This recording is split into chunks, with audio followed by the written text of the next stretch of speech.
Assalamualaikum warahmatullahi taala wabarakatuh dan selamat sejahtera saya ucapkan kepada Puan Siti Nurul Izzah binti Hashim, pensyarah bagi subjek CTU 552 bagi kelas BA 2421B. Baiklah, pada hari ini saya Aizuddin Shah bin Abdul Hakim bersama rakan-rakan saya yang bernama Muhammad Aiman bin Ismail, Muhammad Alif Han bin Patahan, Aiman Hasbullah bin Zainal, Muhammad Fazli bin Rosli, Zeti Balkis binti Faisal, Siti Asmida binti Muhammad dan Nur Ifa Atira binti Abdul Halim akan membentangkan hasil daripada penulisan kertas kerja kami yang bertajuk Impak Pemilihan Pemimpin Populisme dalam mengekalkan perpaduan di Malaysia. Baiklah, kita pergi kepada bahagian isi kandungan terlebih dahulu. Di sini saya akan menunjukkan terdapat 6 bahagian yang penting di dalam pembentangan pada hari ini. Yang pertama, kita akan pergi kepada pengenalan. Seterusnya, kita akan pergi kepada bahagian istilah politik populisme di Malaysia.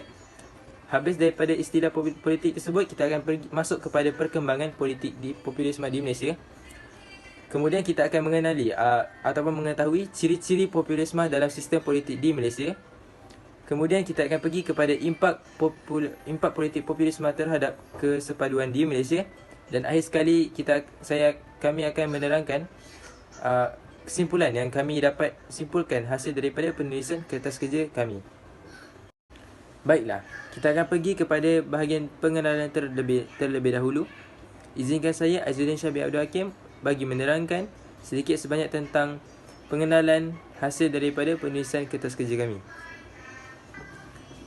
Apakah itu politik?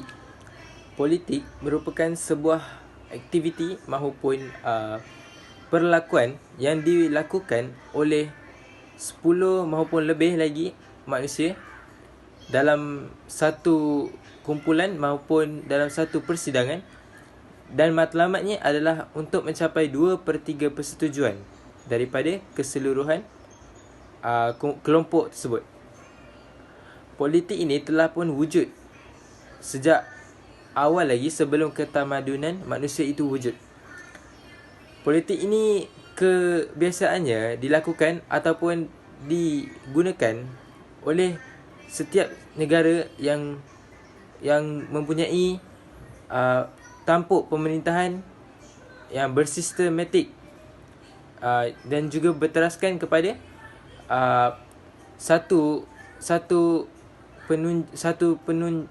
satu presiden maupun Perdana Menteri.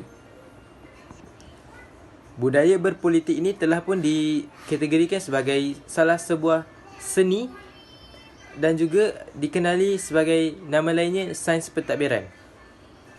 Setelah itu, maka wujudlah salah satu cabang di dalam politik, iaitu sains politik. Sains politik ini terhasil daripada pembentukan sains pentadbiran itu sendiri. Sains politik ini dikenali merupakan bidang pengajian bagi perkataan sains politik itu. Pengajian yang dilakukan terhadap sains politik ini kebiasaannya berteraskan kepada konsep pentadbiran dan juga konsep sains sosial di dalam negara. Sains politik ini boleh dibahagikan kepada beberapa bahagian. Antaranya ialah teori pilihan rasional, falsafah politik klasik, positivism, interpretivism, strukturalism, pasca strukturalism, behavioralism, realism, pluralism dan institutionalism.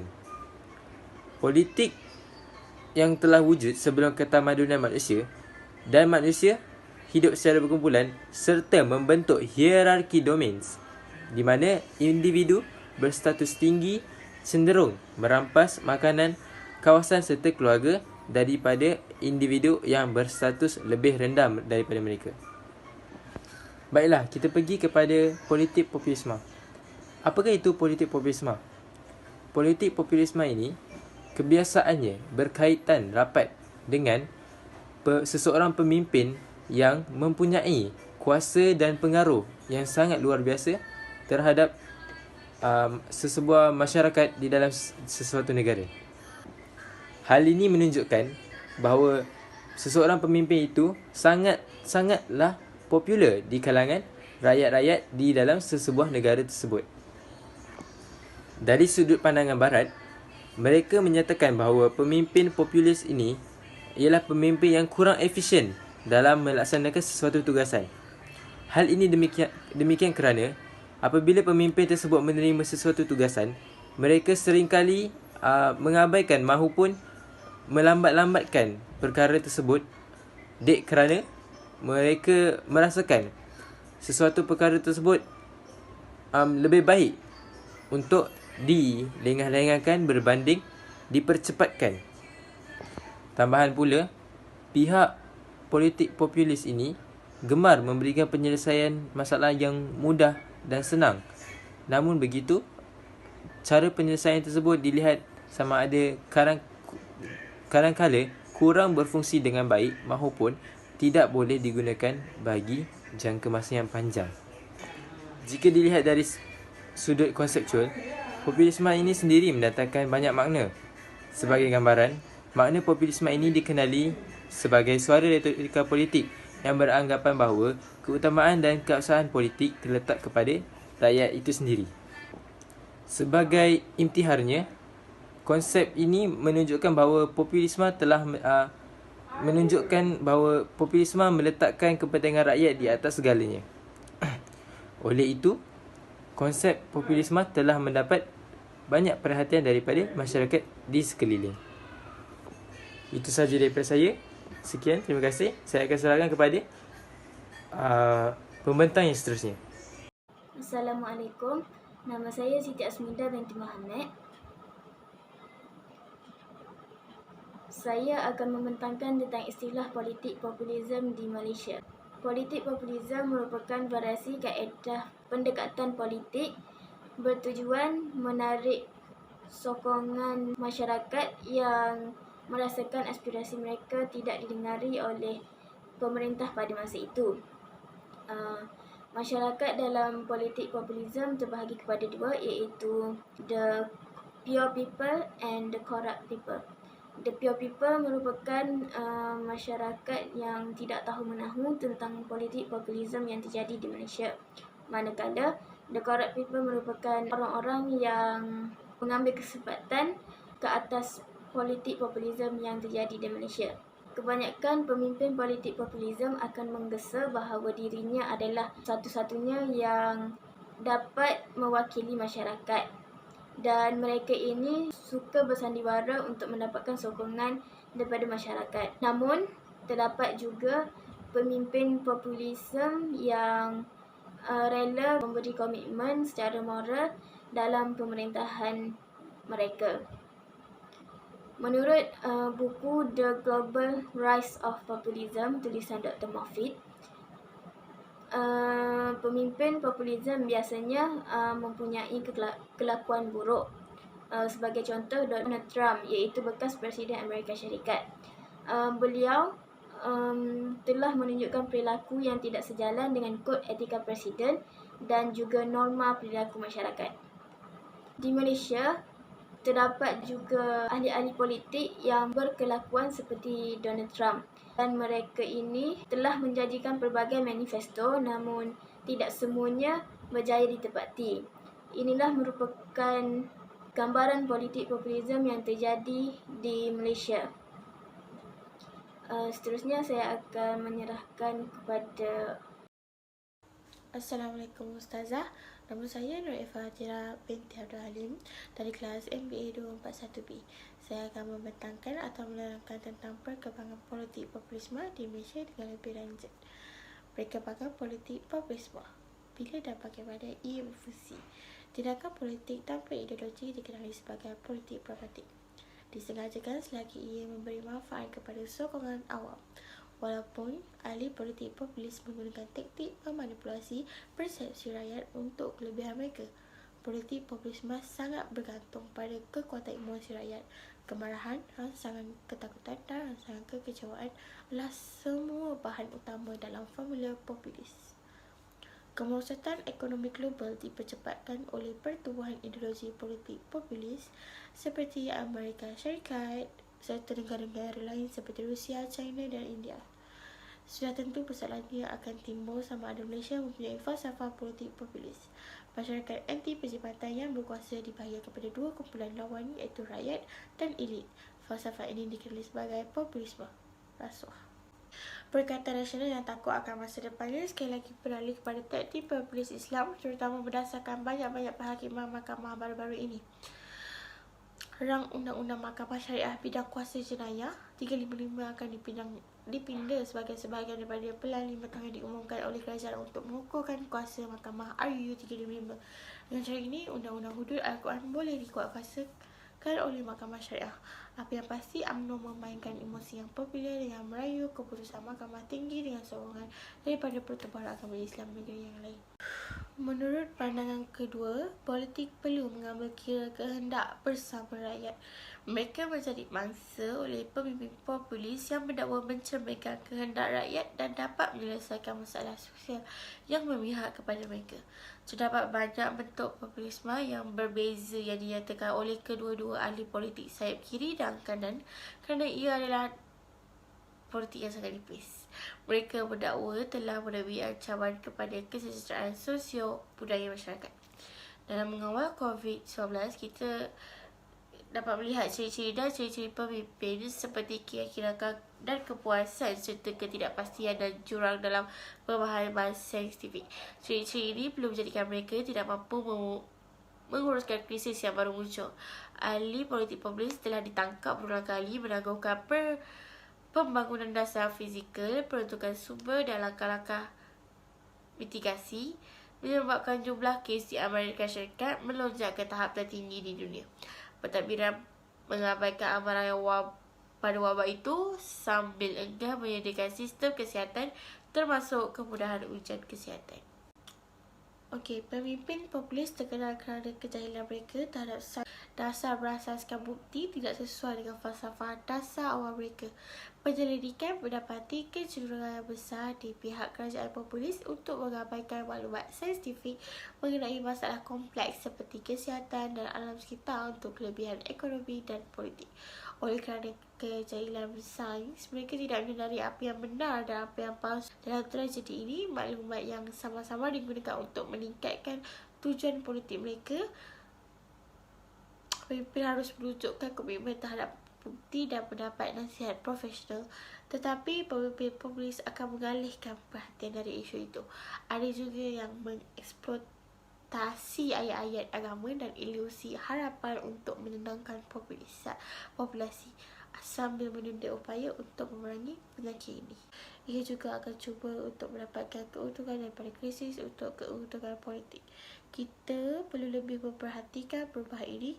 Landscape politik barat telah berubah oleh kebangkitan populisme. Gangguan norma politik lama pengetahuan dan rasional tidak menilai rakyat memilih pemimpin baru, tapi mereka tidak membuat apa-apa pembaharuan dasar utama. Apabila ia datang kepada populisme sebagai ideologi, ia membahagikan masyarakat kepada dua kumpulan, masyarakat bersih dan elit rasuah. Politik menurut populis harus berdasarkan keinginan majoriti penduduk. Banyak tafsiran populisme yang berbeza wujud, tetapi mereka semua berkongsi skeptisisme dan permusuhan terhadap elit serta tidak suka politik arus perdana dan institusi yang ditubuhkan. Akibatnya, populisme bermaksud rakyat biasa yang dilupakan dan terpinggir, dan ia juga boleh menyerupai patriotisme sejati. Juga, populisme berfungsi sebagai penunjuk sistem demokrasi yang tidak stabil. Gejala-gejala akan reda jika isu sosial dan ekonomi dapat diselesaikan. Kejayaan populisme sebaliknya diukur dengan seberapa baik rakyat lakukan. Positif community memerlukan program pembangunan populis untuk kebaikan bersama, tetapi ada juga elit yang mendapat keuntungan dari peluang perniagaan yang datang daripada hubungan yang sangat baik dengan yang berkuasa. Terdapat banyak isu dalam dasar pembangunan Malaysia di mana elit kuasa memanipulasi usaha untuk memperkasakan golongan miskin. Akhir kata, walaupun kritikan terhadap campur-campur negara dalam ekonomi seperti populisme negara-negara pembangunan masih penting, kelemahan pentadbiran dan penyalahgunaan kuasa telah menghalang usaha oleh negara-negara membangun untuk merasakan pertumbuhan, mengagihkan kekayaan dan mengurangkan tekanan interaksi masyarakat berbilang kaum. Itu sahaja daripada saya. Sekian, terima kasih Ustazah. Assalamualaikum warahmatullahi wabarakatuh. Saya Muhammad Aiman bin Ismail. Saya akan menerangkan tentang ciri-ciri populisme dalam sistem politik di Malaysia. Salah satu ciri populisme dalam sistem politik di Malaysia adalah ahli politik sering menggunakan janji-janji manis ataupun janji manifesto kepada rakyat untuk mendapatkan sokongan. Manifesto adalah penting kepada ahli dan parti politik supaya janji manifesto yang telah dibuat sebelum pilihan raya dapat dipenuhi semasa pemerintahan mereka tanpa sebarang alasan jika sesebuah parti politik ingin kekal berkuasa dalam negara kita. Jika manifesto pilihan raya yang dibuat tidak dapat dipenuhi oleh kerajaan atau yang memerintah dan sering memberi alasan untuk melaksanakannya, rakyat akan menjadi marah dan merasakan mereka ditipu serta mengambil tindakan untuk memilih pihak lawan apabila tiba musim pilihan raya yang akan datang. Peribahasa juga ada menyebut, kerbau dipegang tali hidungnya, manusia dipegang pada katanya, yang bermaksud segala janji hendaklah ditunaikan dan ditepati. Amat menjadikan sekiranya sebarang janji yang telah dibuat di dalam manifesto pilihan raya tidak dapat dipenuhi oleh mana-mana parti politik yang memenangi pilihan raya dan memegang tampuk pemerintahan. Hal ini akan menjatuhkan kredibiliti dan keterusan mereka sebagai pemimpin dan rakyat akan menganggap mereka hanya mengambil kesempatan ke atas kuasa yang mereka miliki. Oleh itu, setiap parti politik di Malaysia tidak seharusnya membuat janji-janji manis yang keterlaluan sehinggakan mereka sendiri tidak mampu untuk menunaikan janji mereka tersebut. Hal ini untuk menjaga kestabilan politik dan keamanan politik di Malaysia. Hal ini juga perlu dititikberatkan supaya mereka mengkaji dan menyelidik fakta terlebih dahulu sebelum mereka membuat janji-janji dalam manifesto mereka supaya manifesto tersebut dapat direalisasikan oleh mereka yang memegang tampuk kepimpinan. Selain itu, ahli atau parti politik di Malaysia sering memanipulasikan fakta, membuat tuduhan atau kabar angin yang boleh menjatuhkan mana-mana pihak yang berada di atas dan mempunyai kekuasaan. Jika perkara seperti ini sering berlaku dalam politik di Malaysia, hal ini akan memberi kesan kepada kestabilan politik di Malaysia kerana politik dalam keadaan yang terubah-ambing disebabkan hilangnya rasional ahli-ahli politik yang sering melemparkan fitnah untuk menjatuhkan pihak kerajaan. Dari segi sudut psikologi, mereka ini akan mendidik rakyat agar bersentimen dan beremosi dalam memilih pemimpin dalam pilihan raya. Populisme ini sama sekali tidak memudahkan ilmu dalam menguruskan satu-satu permasalahan. Maka lahirlah rakyat dan pengikut yang tidak rasional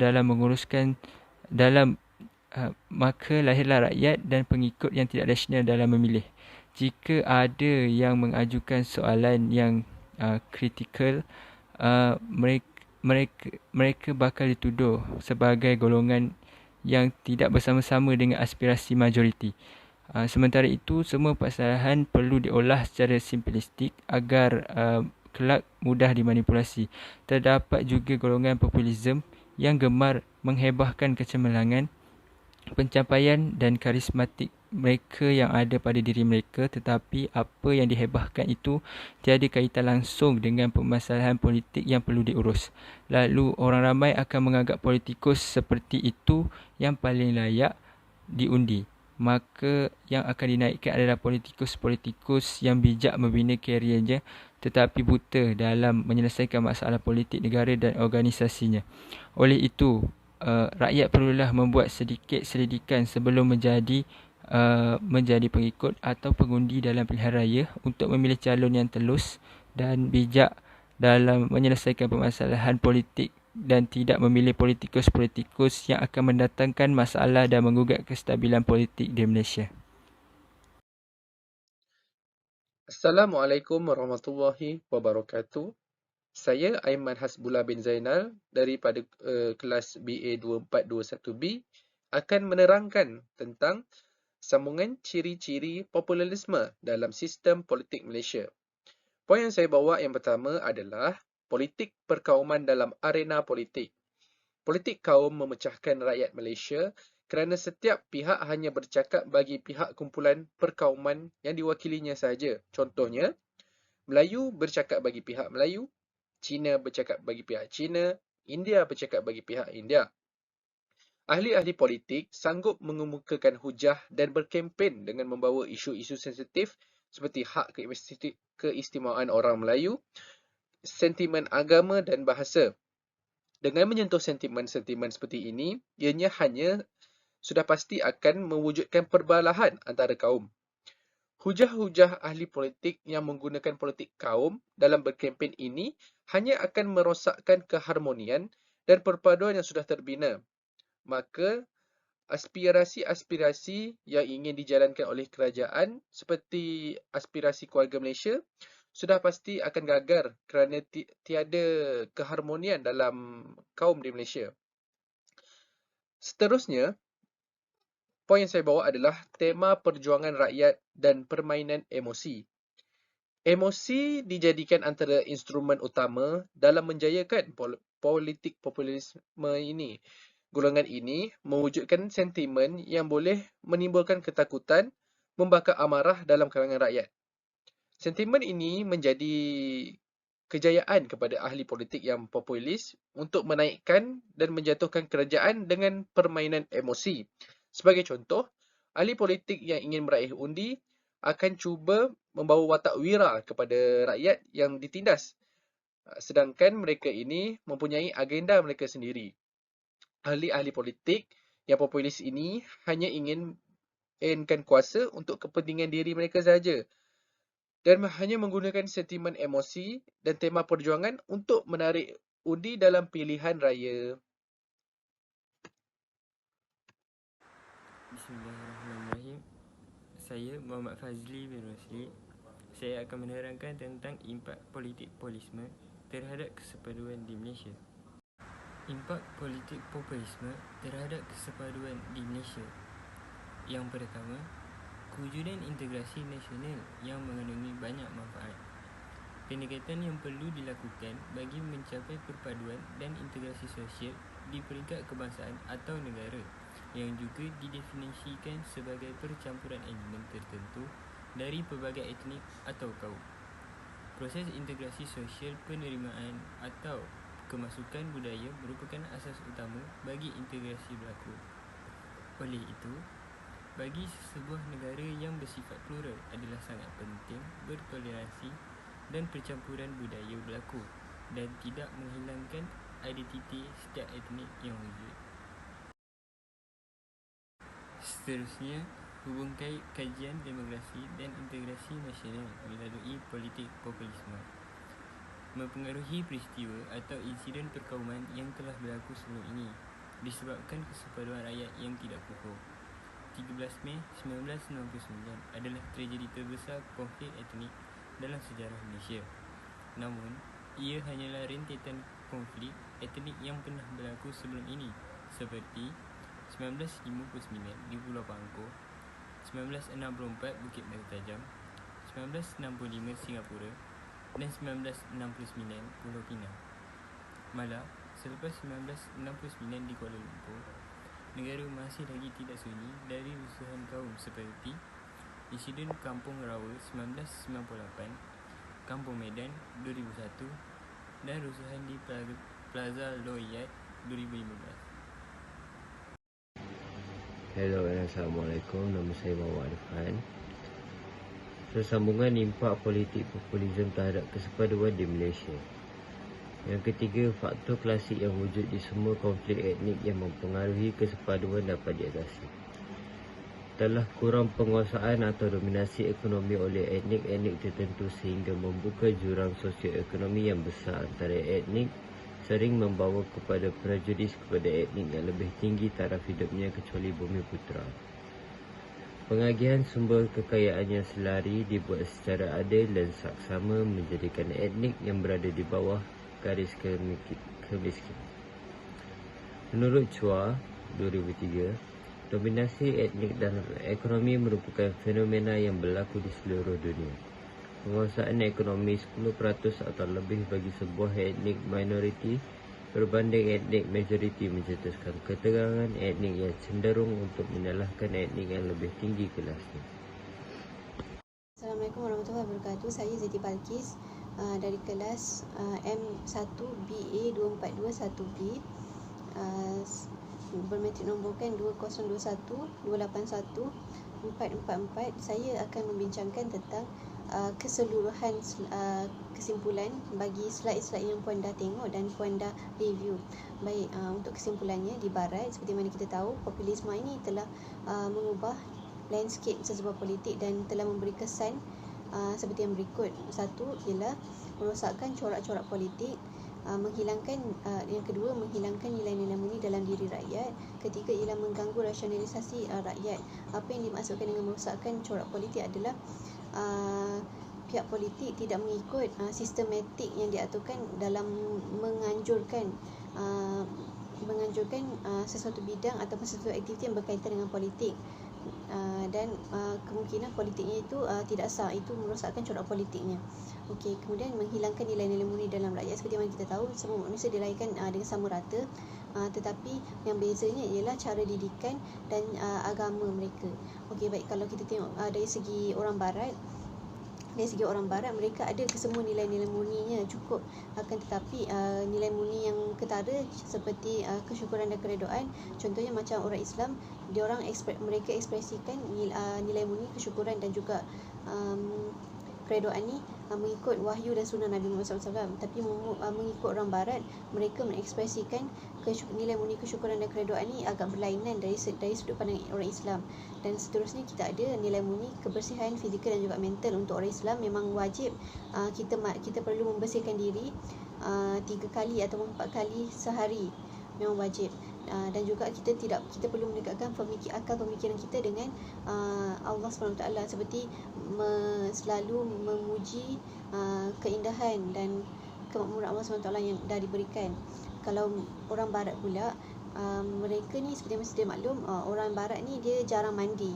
Bukan jarang mandi sebab tak nak mandi, tetapi jarang mandi satu sebab faktor cuaca, dan lagi satu ialah sebab itu cara hidup dia orang. Kemudiannya, kalau dari segi kebersihan mental pula, orang barat ni dia banyak berfikir tentang benda-benda duniawi dan benda-benda yang macam kotor lah, tak elok. Dia lain daripada orang Islam. Lepas tu nilai murni bertimbang rasa. Untuk orang Islam, cara mereka ekspresikan